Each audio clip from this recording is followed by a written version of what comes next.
Como que foi? Por que você escolheu esse período? Está valendo? Tá. Bom, a minha história com a pesquisa do cinema paranaense, ela vem do tempo que eu ainda era estudante de jornalismo. A Cinemateca de Curitiba, na época, a Cinemateca do Museu Guido Viaro, foi inaugurada em 1975.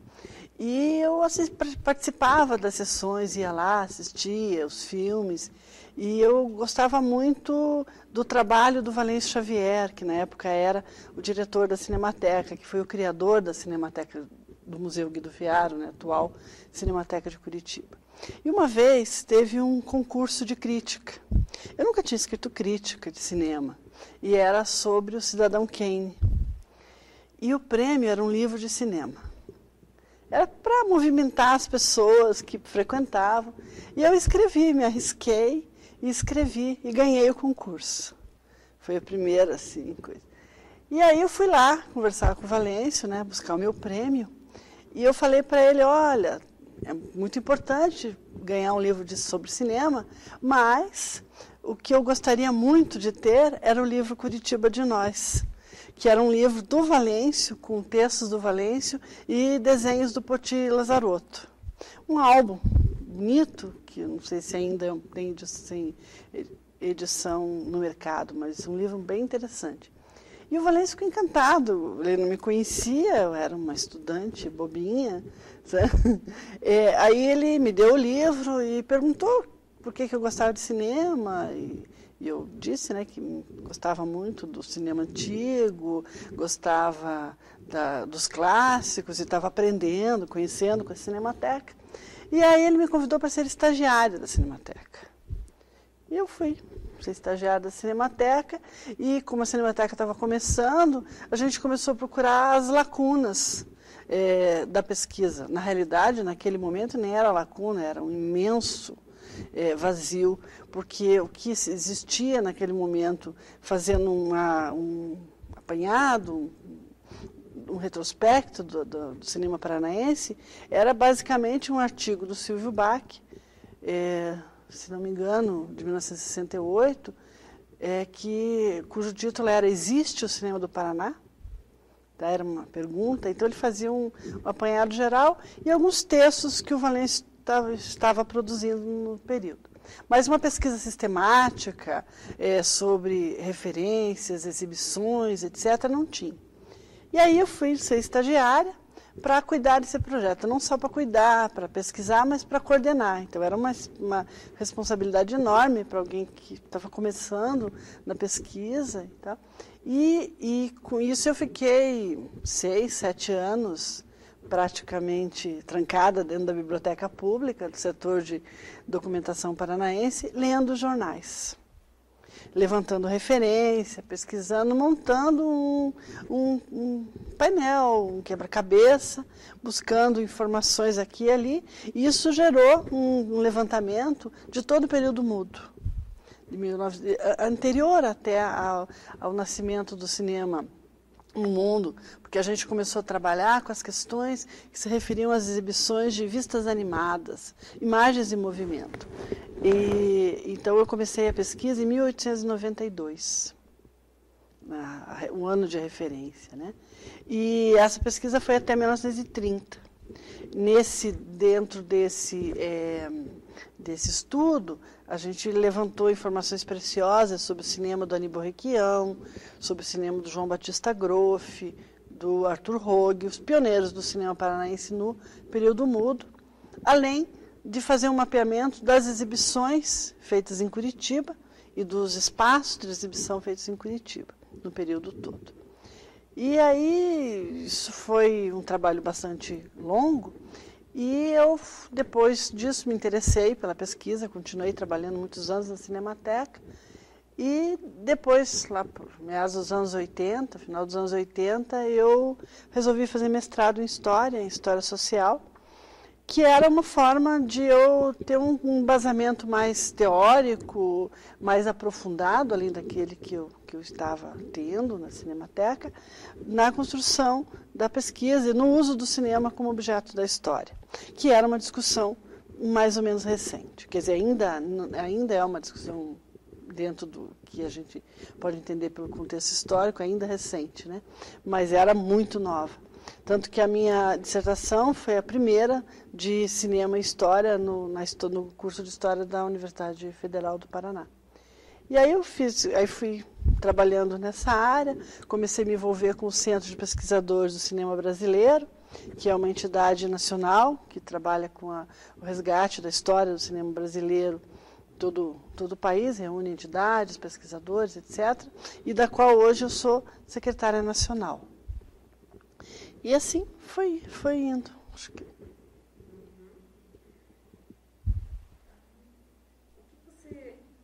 Qual a sua opinião, assim, qual que é a importância que tem da preservação fílmica, já que nós perdemos grandes filmes que estavam na Cinemateca de São Paulo, com aquele incêndio que ocorreu e tal. Então, como que você vê hoje a preservação que a gente tem de cinema no Paraná? Eu acho que a questão da preservação, ela é fundamental, não apenas para a preservação da memória do cinema, mas como a preservação da memória histórica, porque o cinema ele vai trazer para a gente elementos de todo um conjunto da sociedade, ele vai trazer referências de um momento histórico, de pessoas, e do próprio olhar dos realizadores. Então, a preservação ela é fundamental. E a questão da preservação é uma questão que é das cinematecas, pertence às cinematecas, aos órgãos como a Cinemateca de Curitiba, mas é também uma responsabilidade dos realizadores, porque não existe uma cultura de preservação de todo o processo de produção. Então, se hoje eu quiser fazer um levantamento da obra do Eloy Pires Ferreira, por exemplo, que é um grande diretor paranaense que está lançando seu primeiro curta agora em abril, no mês de abril, ainda posso recorrer a entrevistá-lo, a ver os filmes, né, que ele fez, mas ele não tem um registro dos roteiros, dos primeiros tratamentos dos roteiros. Então ele tem algum material, né, porque ele tem uma certa noção, mas não é em todos os casos. Por exemplo, voltando um pouco para a história do período mudo, no caso do Aníbal Requião, ele fez cerca de 300 filmes. Filmes entendidos como o que seria para a gente hoje curta-metragem, né? Uma boa parte. E desses filmes nós temos 2 preservados pela Cinemateca de Curitiba. Existe uma questão que é uma questão da preservação que veio com o tempo dos filmes que foram se perdendo durante a vida dele, depois que ele morreu, né? E também a questão que você citou do incêndio, que na realidade foi mais de um incêndio, da Cinemateca Brasileira, nos anos 50 ou 60, agora me foge um pouco a data. Mas essa questão desse incêndio é que a Cinemateca queria fazer uma grande panorâmica do cinema brasileiro. Então, eles fizeram um contato com as famílias, com os cineastas, etc., e pediram materiais. E muitos materiais eram em nitrato, que tem autocombustão, né? Isso também deve ter ajudado para esse incêndio. Mas eu acho que não é só a questão do incêndio que representa uma grande perda assim, de filmes e de elementos de construção da nossa memória. Mas é a própria dificuldade, o próprio descaso, às vezes, de preservação dos materiais que compõem, no caso de um filme, que compõem todo o processo de produção.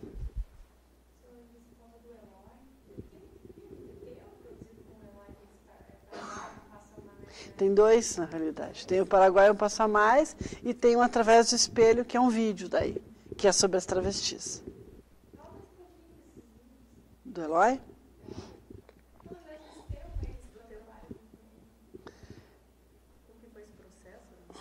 Eu e o Eloy? Eloy e eu?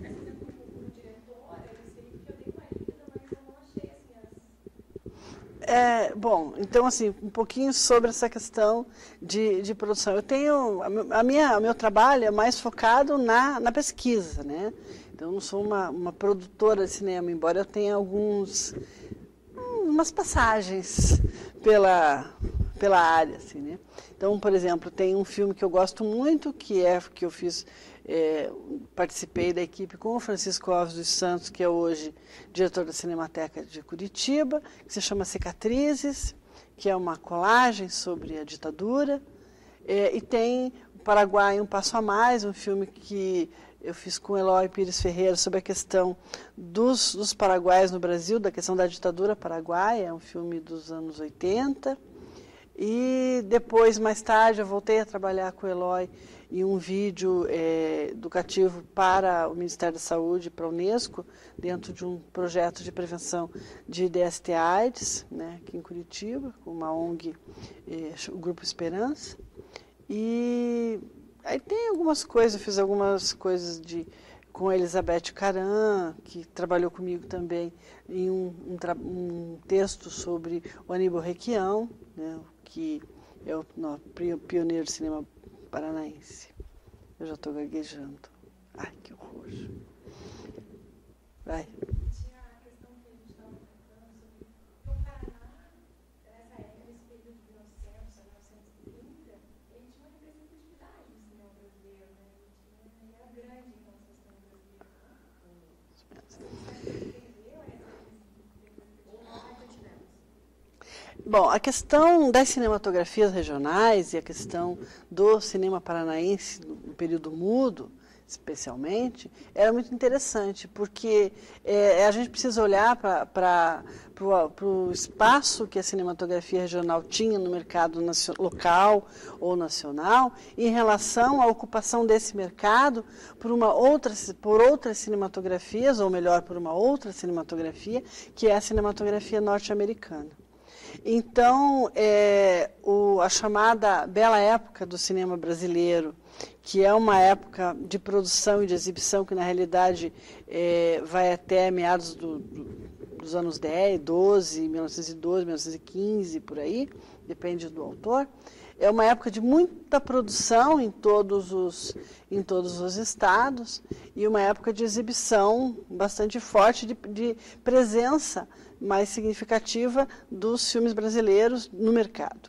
Mas a partir dos anos 10, anos 12, com a consolidação da indústria do entretenimento, da indústria do cinema norte-americano em particular, o cinema de Hollywood a ampliação do mercado e a dominação, que é uma palavra bem adequada para o que se dá, né?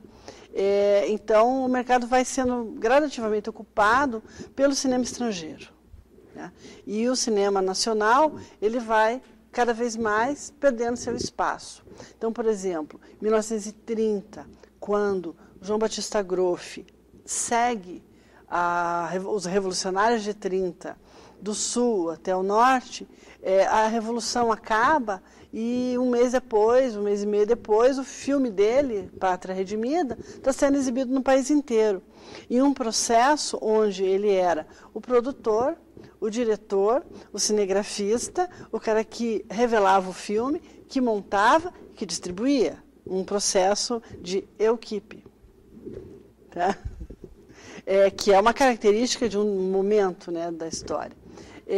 Mas existia, claro, a Revolução era um assunto de interesse nacional, né, e existia um espaço ainda.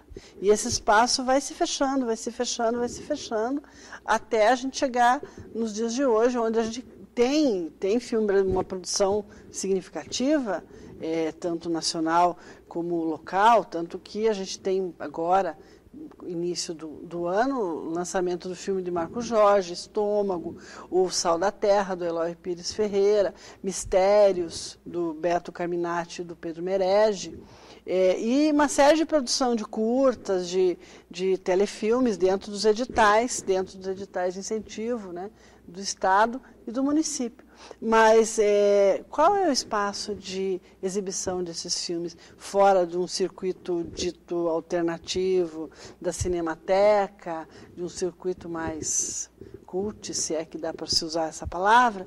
É muito pequeno, porque embora Curitiba tenha uma quantidade imensa de cinemas, eles estão todos aonde? Nos shoppings, e eles são cinemas das grandes distribuidoras norte-americanas. Então, isso fecha muito o mercado para o produto nacional. E não só para o cinema brasileiro, nesse caso, mas para o cinema de outras cinematografias. O que a gente conhece do cinema latino-americano? Muito pouco. O que a gente conhece do maior produtor de cinema do mundo, maior do que Hollywood? O que a gente conhece de Bollywood, do cinema indiano? Nada. Ou muito pouquinho também. Da Nigéria. A Nigéria tem um polo de produção que está quase batendo Bombaim. Hoje, ano 2008. E a gente não conhece nada disso. E quando isso chega, aí eu estou desviando um pouco do assunto história, mas acho que é importante, quando essas produções chegam para a gente, os poucos espaços que elas conseguem, tem um outro problema. O olhar do espectador, formado por um tipo de cinematografia específica, que é a cinematografia norte-americana, não está acostumado com a lentidão do filme asiático, com a sutileza do filme iraniano, ou com a leveza do cinema oriental em geral. E aí tem um complicador, porque não são filmes que têm um público bastante grande que justifique semanas e semanas em cartaz, como os blockbusters.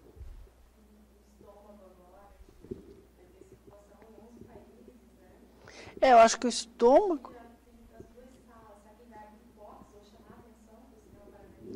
Eu acredito que um filme como Estômago, do Marco Jorge, que é um filme que já tem premiado em festivais internacionais, que tem um esquema de distribuição muito importante, grande, assim, né? Internacional também, que vai exibir num circuito grande, ele vai chamar a atenção do público. Como uma série de filmes brasileiros hoje ocupam o mercado e chamam a atenção do público. Só que essa é uma questão ainda de um espaço muito pequeno em proporção do espaço ocupado pelo cinema estrangeiro. Agora, eu acho que o Estômago, o Mistérios, o Sal da Terra, que são filmes paranaenses recentes, eles são filmes que têm condições de concorrer em termos de qualidade com qualquer produção nacional e com qualquer produção internacional.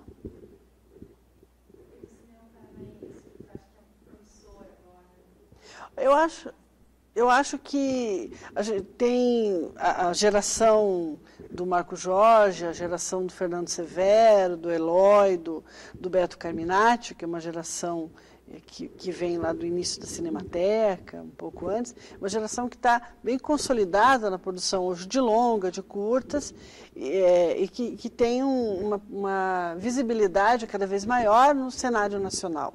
Mas a gente tem uma produção grande de curtas e a gente tem uma produção de cinema universitário muito grande. Hoje as universidades tem um curso de cinema em Curitiba, tem ligado à Faculdade de Artes do Paraná, a CineTV-PR, que tem um potencial de produção bastante significativo. As disciplinas de cinemas em vários cursos da área de comunicação, tá? A produção de cursos de curtas, por exemplo, curso de rádio e televisão da Universidade de Tuiuti, a disciplina de cinema, curso de jornalismo da Universidade Positivo e outras, a PUC. Então, isso vai ampliando, vai trazendo uma produção maior e vai fazendo com que esses realizadores busquem um espaço no mercado, um espaço que é alternativo, mas que vai chamando o público, vai formando o público, vai mostrando o olhar do realizador paranaense sobre o seu universo, sua visão de mundo, sobre a cidade, sobre as questões que cercam a gente. Ufa! Ave! Gaguejei muito? Não. Eu acho que é isso mesmo. Você